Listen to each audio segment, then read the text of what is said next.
Hey everybody, it's Amanda, and last week on my grocery haul I got a beautiful butternut squash, and I told everybody that I was gonna make something out of it. I wasn't sure if I was gonna make bread or a soup, and I might actually do both, but I got a lot of questions on how to prepare the butternut squash. So today I'm gonna show you how to roast the butternut squash. It's the first step of both bread and the soup. So let me go ahead and show you guys how to do this, and then you can roast your own butternut squash and decide how you want to make it. Okay, so to roast your butternut squash, you really need just a few things. I have some pans. I was going to show you this. I got a brand new Pampered Chef pan, and this is my old Pampered Chef pan, and I just wanted to show you the difference, what they look like when they're brand new and what they look like when they're well loved. This one hasn't even been seasoned yet. This one is beautifully ready. So we're actually going to use this one today.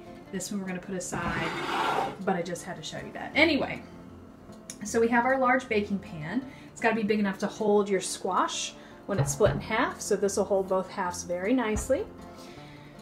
And then I have my large cutting board, large knife, and a spoon, and that's really it. So the first thing you want to do, put this on your cutting board, and we are going to cut the top off and cut the bottom off. And then we're going to split it in half.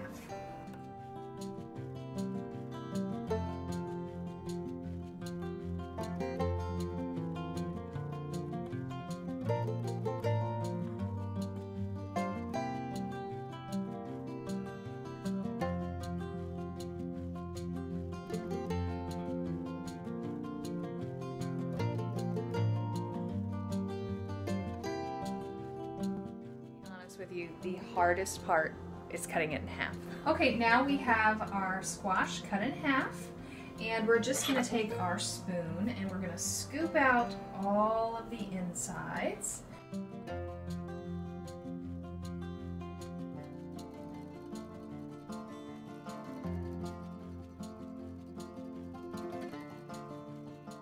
You want to do is you want to take your vegetable oil or any oil you prefer, and you're just going to take a tiny amount on your hands and rub it onto your squash.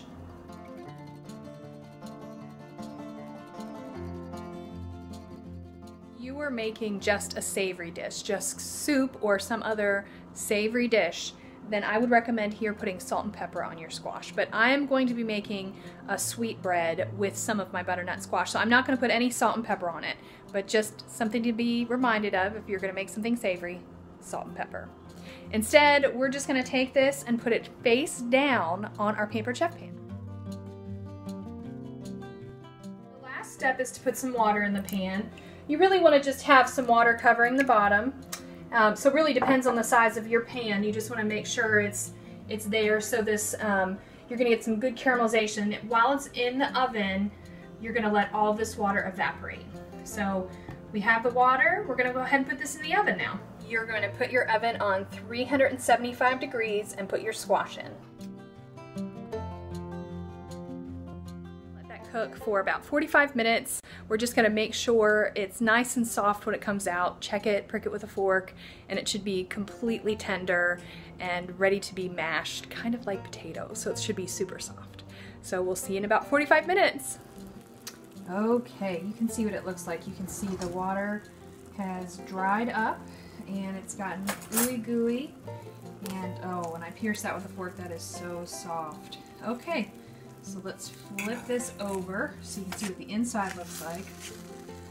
And you can see it's just starting to brown along the edges. Perfect. That is so soft. I mean, it's like you could mash that right there. Perfect. Okay, so what you want to do is let this cool for a few minutes. Just flip the other one over. And then you're going to scoop out this center. Now, I'm not going to make my soup today or my bread today. So I'm going to scoop it all out and put it in a glass jar and put it in my refrigerator, and it's going to stay there for a day or two, and then it'll be fine to stay there for a day or two, and I can choose to use it for the bread or for the soup or for anything else that you want to do. So that's really it. I will show you what it looks like after I let it cool down and I scoop it, and that's it. So I hope you guys will give it a try. It's really easy, and you can use this roasted squash for just about anything. If you want, you could even puree it and freeze it. It works really well that way too.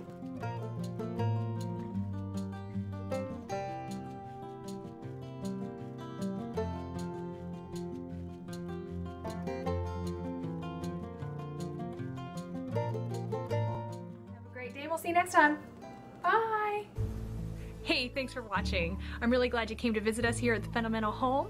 Make sure if you enjoyed this video that you click the like button, and also click subscribe right below me for more videos coming into your inbox all the time. And also, if you enjoy social media, we've got links up at the top here for Facebook, Twitter, Instagram, Pinterest, all the other fun things. And check out thefundamentalhome.com for more information about what we're doing all the time and how we do it, because there's way more details there. And here over to the right, we have some videos that I recommend. So thanks again for coming by, and we'll see you next time. Bye.